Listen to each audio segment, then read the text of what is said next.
Hello એલ્કેન hello એરીન ચેપ્ટરની question પ્રેક્ટિસમાં આજે 5મો દિવસ. તમને પ્રેક્ટિસ કરાવીશ, એના ટોપિક તમારે ધ્યાનમાં લેવાના, એની થિયરી તૈયાર કરવાની અને એ એમસીક્યુ ઉપર પર્ટિક્યુલરલી વધારે ફોકસ કરવાનું. તો આવો અલ્કીન જે વધુ વિસ્થાપિત હોય, જેના sp2 કાર્બન ઉપર વધુ અલ્કાઇલ સમૂહ હોય, તે અલ્કીન વધુ સ્થાયી હોય છે. આમ તો આલ્કોહોલની પ્રક્રિયા ગમે તેના સાથે થઈ જાય અને એની અસર પણ તમે ઘણી વખત જોઈ હશે, હે ને? એ અસરની વાત નથી કરી રહ્યા આપણે, હાલ પ્રક્રિયાની વાત કરી રહ્યા છીએ, એ પણ કેમેસ્ટ્રીમાં. Vinyl chloride, allyl chloride, alkylidene, geminal, vicinal, આ બધું કોમન નેમમાં આવે છે. આ કોમન નેમમાંથી એક પ્રશ્ન 100% પૂછાવાનો છે ભાઈ. વિદ્યાર્થી મિત્રો, માર્ક્સ લાવવા માટે એકમાત્ર ઓપ્શન સાચા મનથી કરેલી મહેનત હોય. બાકી મહેનત કર્યા વગર છુટકારો નથી, મહેનત કરવી પડશે ભાઈ.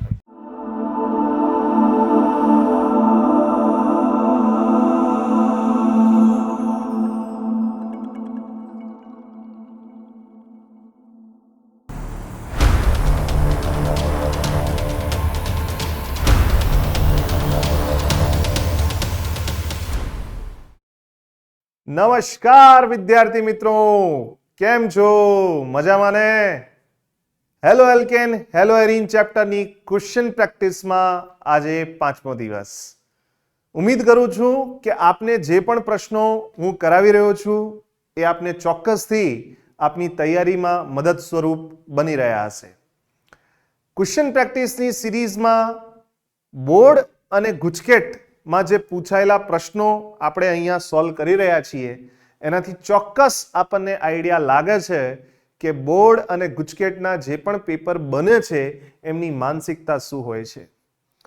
વિદ્યાર્થી મિત્રો, માર્ક્સ લાવવા માટે એકમાત્ર ઓપ્શન સાચા મનથી કરેલી મહેનત હોય.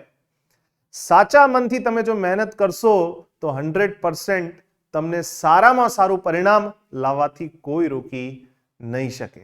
એટલે બિલકુલ કમ્પ્લીટ ધ્યાનથી એક એક લાઈન એનસીઆરટીની, કેમ કે એનસીઆરટી સિવાય એનસીઆરટી બહારથી કોઈ પ્રશ્ન પૂછાવાનો નથી. એનસીઆરટીની લાઈન ટુ લાઈન આપણે તૈયાર કરવાની છે. જે જૂના પેપર છે, જે થિયરી છે, એ આપણે ધ્યાન દેવાનું છે, કયા પ્રશ્નો પૂછાયેલા છે. એટલે તમે છેલ્લા 7-8 વર્ષોના પેપર ઉપર પણ ધ્યાન આપો ને, એ પેપર જોઈને પણ આપણને આઈડિયા આવી જાય કે મેઇન જે ઇમ્પોર્ટન્ટ ટોપિક છે. બધા વિદ્યાર્થીઓની આદત શું હોય કે કોઈ પણ શિક્ષક હોય, સાહેબ આઈએમપી આપો ને, સાહેબ બોર્ડની આઈએમપી આપો ને. તમારા સાહેબ થોડી પેપર બનાવવાના છે, પેપર જે બનાવવાનું છે એ પેપર બનાવવાનું છે. તો આપણને આઈએમપી કઈ રીતે ખબર પડશે કે આ પ્રશ્નો જે છે આઈએમપી છે? એ બિલકુલ સિમ્પલ ફંડા છે ભાઈ. 7-8 વર્ષોના પેપર જોઈ લો, એ પેપરના અંદર કયા કયા ટોપિક ઉપરથી પ્રશ્નો પૂછાયેલા છે, એ ટોપિક, એની થિયરી, એના એમસીક્યુ બહુ સરસ રીતે મજાથી એકદમ તૈયાર કરવાના છે. બાકી મહેનત કર્યા વગર છુટકારો નથી, મહેનત કરવી પડશે ભાઈ. ચલો ભાઈ, આજે આપણે સ્ટાર્ટ કરવા જઈ રહ્યા છીએ આજનું સેશન. તો ક્વેશ્ચન બિલકુલ સિમ્પલ છે. બ્યુટ 1 આપેલું છે, HBr છે ઓર સાથે પેરોક્સાઇડ છે. જ્યારે પણ પેરોક્સાઇડ આવે તો નિયમ લાગુ પડે છે પ્રતિ માર્કોવનિકોવ નિયમ, એન્ટી માર્કોનિકોવ નિયમ. ચલો ભાઈ ધ્યાન દો, પ્રતિ માર્કોવનિકોવ અને માર્કોવનિકોવ નિયમ સહેજ સમજી લઈએ. જો આ બ્યુટ 1 છે, અહીંયા sp2 કાર્બન, આ એક sp2 કાર્બન છે ઓર આ પણ એક sp2 કાર્બન છે, બરોબર? હવે આપણે જોડવાનું તો શું છે? HBr ને. HBr માં આ ડબલ બોન્ડ તોડીને એક કાર્બન ઉપર હાઇડ્રોજન જોડવાનું અને એક કાર્બન ઉપર બ્રોમિન જોડવાનું છે. તો પ્રશ્ન ખાલી એટલો જ છે કે કયા કાર્બન ઉપર હાઇડ્રોજન જોડાશે અને કયા કાર્બન ઉપર બ્રોમિન જોડાશે. ઇન કેસ કે અહીંયા ઉદ્દીપક પેરોક્સાઇડ હાજર ન હોય, જો પેરોક્સાઇડ હાજર ના હોય તો નિયમ લાગુ પડે છે માર્કોવનિકોવ. ઓર માર્કોવનિકોવ નિયમ એવું કહે છે કે જે પ્રક્રિયકનો ધન ભાગ છે, એટલે કે H+, એવા sp2 કાર્બન ઉપર જોડો જેના ઉપર હાઇડ્રોજનની સંખ્યા વધારે હોય. હવે આ sp2 કાર્બન ઉપર હાઇડ્રોજન એક જ છે, આ sp2 કાર્બન ઉપર હાઇડ્રોજન 2 છે, તો H+ ક્યાં જોડવાનું? એવા sp2 કાર્બન ઉપર જેના ઉપર હાઇડ્રોજનની સંખ્યા વધારે, એટલે હાઇડ્રોજન અહીંયા જોડવાનું અને Br ત્યાં જોડવાનું. આ ક્યારે? જ્યારે પેરોક્સાઇડ ગેરહાજર હોય ત્યારે. પણ અહીંયા પેરોક્સાઇડ હાજર છે. પેરોક્સાઇડ જ્યારે હાજર છે તો નિયમ લાગુ પડશે બેટા એન્ટી માર્કોનિકોવ, યાની પ્રતિ માર્કોનિકોવ. જે માર્કોનિકોવમાં કરીએ એનું ઊંધું. તો અહીંથી હાઇડ્રોજન ક્યાં જોડવાનું? એવા sp2 કાર્બન ઉપર જેના ઉપર હાઇડ્રોજનની સંખ્યા ઓછી હોય. તો Br ક્યાં જોડવાનું? એવા sp2 કાર્બન ઉપર જેના ઉપર હાઇડ્રોજનની સંખ્યા વધારે હોય. તો આનાથી જે નિપજ બનશે તો અહીંયા આપણે હાઇડ્રોજન જોડ દઈએ ઓર અહીંયા આપણે Br જોડ દઈએ. પાઈ બંધ તોડી એક જગ્યા H એક જગ્યા Br, કેમ કે અહીંયા ઉદ્દીપક પર ઓક્સાઇડ છે તો માર્કોનિકોવ નહીં, પ્રતિ માર્કોનિકોવ નિયમ પ્રમાણે નિપજ બનશે. ઓકે, આનું એક એક્ઝામ્પલ હજી આપણે કરી લઈએ. મોસ્ટ ફેમસ એક્ઝામ્પલ है. मान लो કે આ પ્રોપીન છે, ઠીક है. હવે એના ઉપર HBr ઉમેરવાનું છે. જો પેરોક્સાઇડ હાજર હોય તો અહીંથી બે ભાગ, એક H और एक Br. નાउ આ એક sp2 કાર્બન, આ એક sp2 કાર્બન. હાઇડ્રોજન ક્યાં જોડવાનો? એવા sp2 કાર્બન ઉપર જેના ઉપર હાઇડ્રોજનની સંખ્યા હોય ઓછી. અહીંયા હાઇડ્રોજનની સંખ્યા ઓછી છે તો આપણા પાસે નિપજ આ બની જશે. તો અહીંયા Br જોડો. નહીં તો હાલ તો આપણા પાસે પ્રક્રિયક આપેલું છે ને. બોલો ભાઈ, નિપજ નામ શું આવશે? 1 બ્રોમોબ્યુટેન. બોલો કયો ઓપ્શન આવશે? ચેન્નઈ. ઠીક है. તો મોસ્ટ આઈએમપી ટોપિક છે. હવે આ રિએક્શનની મેકેનિઝમ એ સમજવું હોય તો એની રેગ્યુલર ક્લાસ આપણે અટેન્ડ કરવી પડશે. કેમ? કઈ રીતે?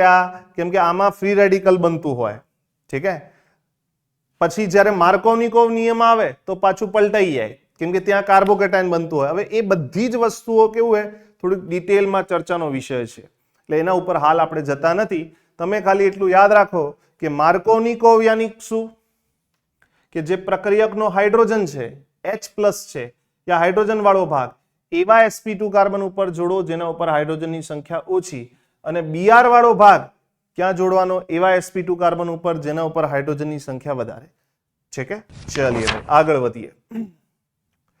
Question number 42.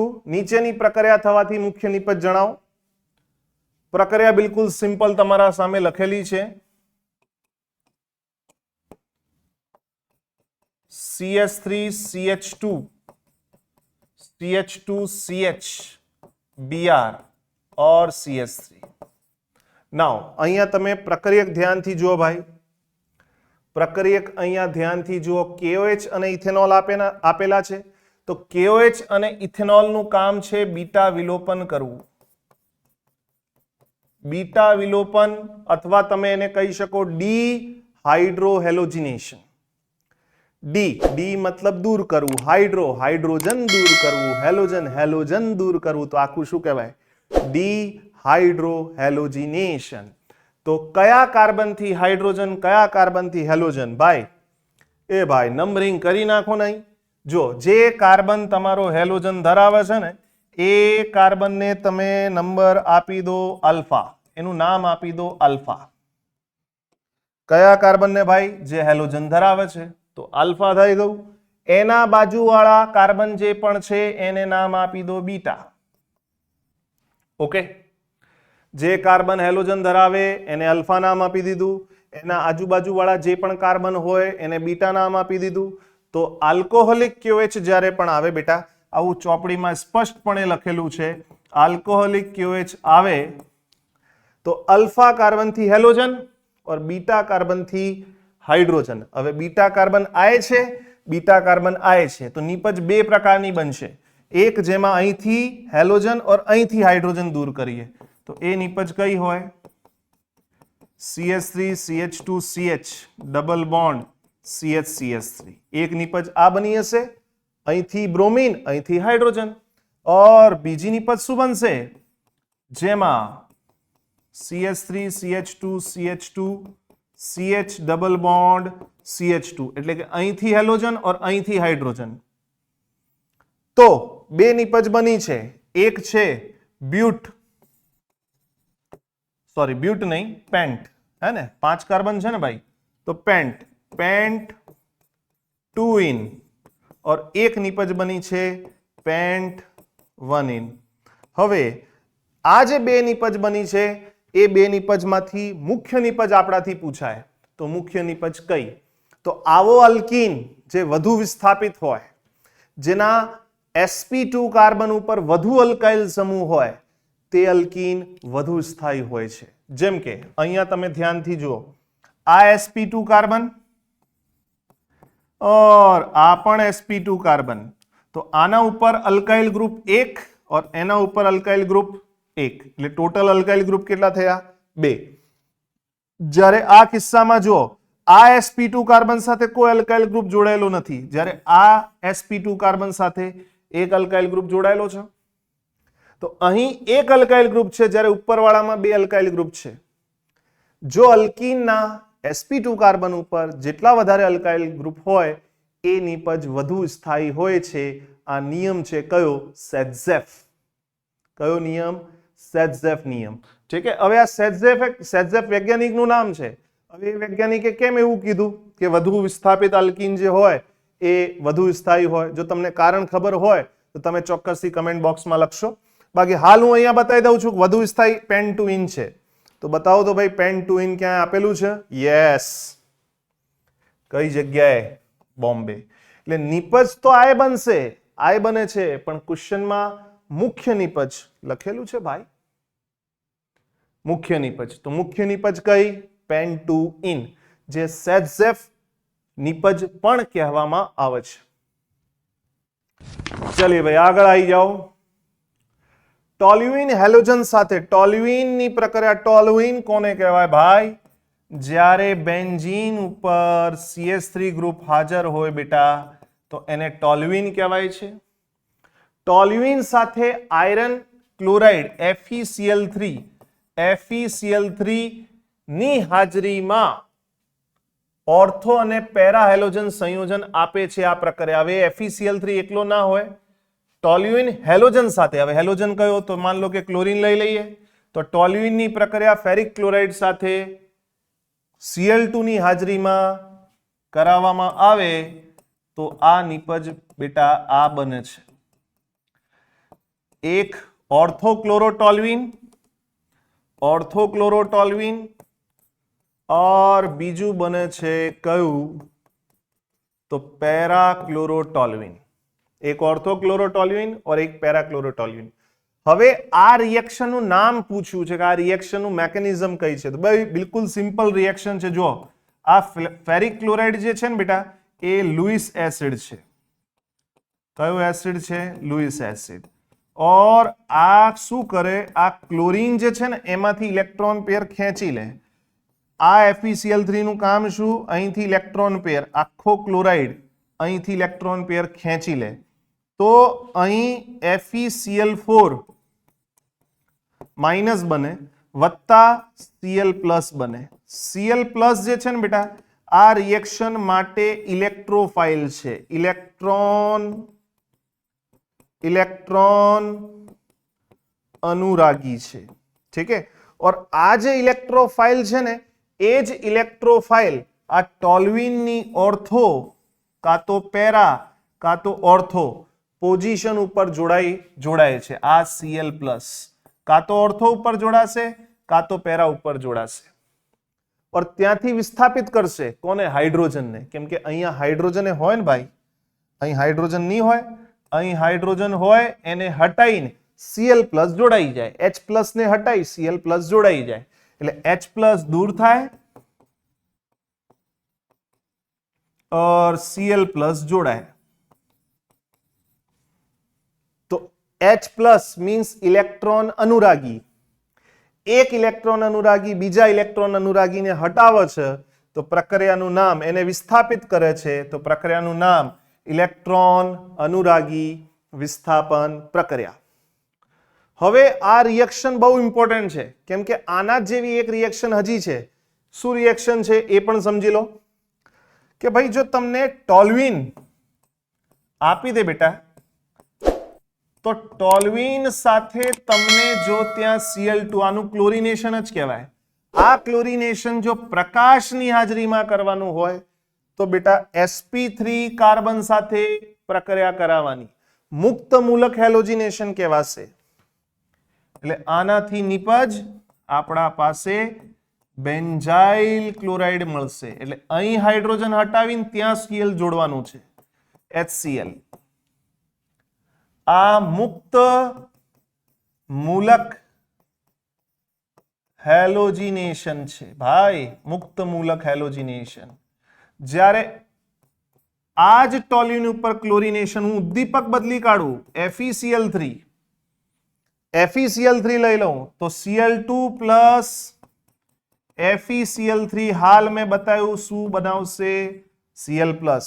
और આ Cl પ્લસ ક્યાં જોડાશે, કાં તો ઓર્થો કાં તો પેરા. તો આ રિએક્શનમાં નિપજ આપણા પાસે આ બનશે, ઓર્થોક્લોરોટોલ્યુઇન કાં તો पैराक्लोरोटोल्यूइन बने भाई, पैराक्लोरोटोल्यूइन. देख रहे हो आप, देख रहा है विनोद, कैसी केमिस्ट्री का खेल चल रहा है. गपला ए गपला. आ प्रकाश हाजर होय तो आ क्लोरीन CH3 સાથે જોડાય, और જ્યારે FeCl3 હાજર હોય તો આ ક્લોરીન ઓર્થો કાં તો પેરા ઉપર જોડાય. આ ઉદ્દીપકની અસર છે, હે ને. પ્રક્રિયાની જે કન્ડિશન આપેલી છે એ પણ બહુ મહત્વનો ભાગ નિપજ બનાવવામાં ભજવે છે. આ એક ક્લોરિનેશન કહેવાય, આ એક ક્લોરિનેશન કહેવાય, પણ આ મુક્ત મૂલક ક્લોરિનેશન કહેવાય, કેમ કે પ્રક્રિયામાં મધ્યવર્તી મુક્ત મૂલક બનતો હોય છે. આ એક ક્લોરિનેશન કહેવાય, પણ ઇલેક્ટ્રોન અનુરાગી વિસ્થાપન પ્રક્રિયા કહેવાય, કેમ કે પ્રક્રિયામાં ઇલેક્ટ્રોન અનુરાગી Cl+ बनतो હોય છે. ठीक है भाई, केमिस्ट्री बड़ा खूबसूरत सब्जेक्ट है, लेकिन उसके लिए पढ़ाई करनी पड़ेगी, समझने के लिए तैयारी करनी पड़ेगी भाई. नीचेना अल्कोहोलनी हेलोजन एसिड साथे प्रतिक्रियात्मकतानो क्रम. अल्कोहोल छे भाई, दारू, अल्कोहोल, अल्कोहोलनी प्रक्रिया. आम तो अल्कोहोलनी प्रक्रिया गमे तेना साथे थई ज जाय अने एनी असर पण तमे घणी वखत जोई हशे, है ने. ए असरनी वात नथी करी रह्या आपणे, हाल प्रक्रियानी वात करी रह्या छीए, ए पण केमिस्ट्रीमां. बाकी अल्कोहोल गमे तेना साथे प्रक्रिया करी ज ले छे, आ तमने खबर ज हशे. ओके, चलो आगळ आई जाओ, टॉपिक थी आपणे भटकीए नहीं. अल्कोहोलनी हेलोजन एसिड साथे प्रक्रिया यानी HX. तो आ HX शुं करे बेटा, અહીંથી H+ ગુમાવે, ઓક્સિજન પાસે લોન પેર હોય તો આ લોન પેર શું કરશે, આ H+ સ્વીકાર કરશે. જ્યારે H+ સ્વીકાર કરે તો શું બને છે, ROH. HO ઉપર કયો ચાર્જ આવે બેટા, પ્લસ. જ્યારે ઓક્સિજન ઉપર પ્લસ ચાર્જ આવે, હવે ઓક્સિજનની વિદ્યુત ઋણતા તો કેટલી ઊંચી હોય, બહુ વધારે વિદ્યુત ઋણતા હોય, તો આ તો ઇલેક્ટ્રોન શું કરશે, આ કાર્બનને કહેશે તારા ઇલેક્ટ્રોન મને આપી દે. કાર્બન કહેશે લઈ જા મારા ઇલેક્ટ્રોન. જ્યારે કાર્બન પોતાના ઇલેક્ટ્રોન આપી દે તો R ઉપર બેટા આવી જશે પ્લસ ચાર્જ, વત્તા બની જશે H2O. હવે જે R+ બન્યું છે એ R+ ઉપર કોણ અટેક કરશે, X- અટેક કરશે તો શું નિપજ બનશે, અલ્કાઇલ હેલાઇડ. હવે આ મેકેનિઝમ શું કરવા સમજાયો, જેથી કરીને તમને ખબર પડે કે આ રિએક્શનમાં મધ્યવર્તી કોણ બને છે, કાર્બોકેટાયન. और જ્યાં કાર્બોકેટાયન બનતું હોય તો જે અલ્કોહોલના કારણે કાર્બોકેટાયન વધુ સ્થાયી બનશે ને એ અલ્કોહોલ ઝડપથી પ્રક્રિયા કરશે. ટૂંકમાં અલ્કોહોલની પ્રક્રિયા હેલોજન એસિડ સાથે ને તો તમારે ખાલી એટલું જોવાનું કે કયા કિસ્સામાં કાર્બોકેટાયન વધુ સ્થાયી બને છે, ધેટ્સ ઇટ. તો પ્રોપેન 1 ઓલ હોય, કાર્બોકેટાયન બનાવો ભાઈ. આ પ્રોપેન 1 ઓલ છે બેટા, તો આનાથી કાર્બોકેટાયન શું બને, આ કાર્બોકેટાયન બનશે ભાઈ. પછી આવી જાઓ ब्यूटेन 2 ઓલ છે તો ब्यूटेन 2 ઓલ. ચલિए ભાઈ, ब्यूटेन 2 ઓલ, આનાથી કાર્બોકેટાયન 2 ડિગ્રી બનશે. ચેક કરો ભાઈ, ચેક કરો. 2 ડિગ્રી આલ્કોહોલ. પછી 2 મિથાઇલ બ્યુટેન ટુઓલ. 2 મિથાઇલ બ્યુટેન ટુઓલ બેટા આવું કંઈક હોય. 2 મિથાઇલ બ્યુટેન ટુઓલ. 2 પર જ મિથાઇલ, 2 પર જ ઓલ ઓર બ્યુટેન એટલે 4 કાર્બન. તો અહીંયા પ્લસ ચાર્જ ક્યાં આવશે? જ્યાં OH હોય. તો આ કિસ્સામાં કયો કાર્બોકેટાયન? 3 ડિગ્રી. આ કિસ્સામાં કયો કાર્બોકેટાયન? 2 ડિગ્રી. આ કિસ્સામાં કયો કાર્બોકેટાયન? 1 ડિગ્રી. સૌથી વધારે સ્થાયી કાર્બોકેટાયન કયો હોય ભાઈ? 3 ડિગ્રી. તો સૌથી વધારે ક્રિયાશીલ C, પછી B, પછી A. તો CBA એવો કોઈ જવાબ આપેલો છે? યસ આપેલો છે. કયો? બોમ્બે. Okay done. આગળ વધી. ફ્રેયોન 12 નું સૂત્ર પોલીહેલોજન સંયોજનમાંથી પૂછાયેલું છે. સ્ટેટમેન્ટ બેઝ ક્વેશ્ચન છે. પોલીહેલોજન સંયોજનમાં ફ્રેયોન 12 બોલો ભાઈ. CCl2F2 ડાઈક્લોરો ડાઈફ્લોરો કાર્બન એને ફ્રેયોન 12 પણ કહેવાય છે. ઓકે ચલો ભાઈ નેક્સ્ટ ક્વેશ્ચન જે છે એ છે અલ્કાઇલ હેલાઇડ આપેલું છે. Sodium ether. સોડિયમ ઈથર થી તરત ખબર પડી જાય ને. સોડિયમ ઈથર આપેલું હોય એટલે તરત ખબર પડી જાય ભાઈ કઈ પ્રક્રિયા? વુડ્સ પ્રક્રિયા. વુડ્સ. ઓકે સામે નિપજ બનાવેલું છે 2,2,3,3 ટેટ્રામિથાઇલ બ્યુટેન. ચલો એનું બંધારણ બનાવી દઈએ. ઓકે 2,2,3,3 ટેટ્રામિથાઇલ ઓર બ્યુટેન. ઓકે તો આ પ્રક્રિયામાં આ જે નિપજ બની છે એ અલ્કાઇલ હેલાઇડ થી બની છે. જ્યારે પણ વુડ્સ પ્રક્રિયા થાય તો આપણને ખબર હોવું જોઈએ કે alkyl halide plus sodium plus alkyl halide તો અહીંથી ગાયબ થશે 2NaX. તો નિપજ બનશે ભાઈ RR એટલે કે આલ્કેન. ઓકે તો અહીંયા આપણે રિવર્સ જવાનું છે એટલે અહીંથી ત્યાં જવાનું છે. ઓકે તો આ ભાગ તોડી દઈએ ઓર બંને બાજુ હેલોજન જોડી દઈએ. તો ખરેખરમાં પ્રક્રિયક શું હશે? 3 ડિગ્રી અલ્કાઇલ હેલાઇડ હશે. આ પ્રક્રિયા સોડિયમ સાથે. બોલો બરોબર હે ને? આ સોડિયમ સાથે પ્રક્રિયા. તો અહીંથી આપણા પાસે 2NaX ગાયબ થશે સોડિયમની હાજરીમાં. સોડિયમ અને શુષ્ક ઈથર ડ્રાય ઈથર. તો નિપજ તરીકે આપણા પાસે આ બને. તો અલ્કાઇલ ગ્રુપ પૂછ્યું છે ને એટલે તૃતીયક અલ્કાઇલ ગ્રુપ છે. ઠીક હે. ટર્શરી બ્યુટાઇલ ગ્રુપ છે. તો ટર્શરી બ્યુટાઇલ ગ્રુપ અહીંયાથી દેખાય છે સ્પષ્ટપણે ચેન્નઈ. ઓકે ભાઈ વુડ્સ રિએક્શન. કયો સેન્ડમેયર પ્રક્રિયક નથી? હવે જો સેન્ડમેયર પ્રક્રિયક જે છે ને બે જગ્યા આપેલી છે. એક હેલો એલ્કેનમાં પણ આપેલી છે ઓર એક અમાઇન વાળો જે ચેપ્ટર છે એમાં પણ આપેલી છે. સેન્ડમેયર પ્રક્રિયા બિલકુલ સિમ્પલ છે ભાઈ. જો આ જે એનિલીન હોય ને એનિલીનની પ્રક્રિયા જ્યારે હું નાઇટ્રસ એસિડ સાથે કરાવી દઉં 0 થી 5 ડિગ્રી સેલ્સિયસ તાપમાને તો બને છે બેટા બેન્ઝીન ડાયઝોનિયમ ક્લોરાઇડ. આ બેન્ઝીન ડાયઝોનિયમ ક્લોરાઇડ બને. હવે આની રિએક્શન જ્યારે Cu2 Cl2 HCl સાથે કરાવી દઈએ, આની રિએક્શન જ્યારે Cu2 Br2 HBr સાથે કરાવી દઈએ ઓર આની જ રિએક્શન CuCN અને KCN સાથે કરાવી દઈએ તો આ જે ત્રણ રિએક્શન છે અહીંથી બનશે ક્લોરોબેન્ઝીન, અહીંથી બનશે બ્રોમોબેન્ઝીન और અહીંથી બનશે બેન્ઝીન સાયનાઇડ या સાયનોબેન્ઝીન. તો આ જે ત્રણ રિએક્શન છે એમને સેન્ડમેયર પ્રક્રિયા કહેવામાં આવે છે. મીન્સ આ ત્રણ રિએક્શનને જ સેન્ડમેયર પ્રક્રિયા કહેવામાં આવે છે બેટા. તો આમાંથી કયા કયા પ્રક્રિયક હોઈ શકે છે? બોલો ભાઈ. અચ્છા અહીંયા પૂછ્યું છે કયા સેન્ડમેયર પ્રક્રિયક નથી. અરે નથી તો ભાઈ આયોડોબેન્ઝીન.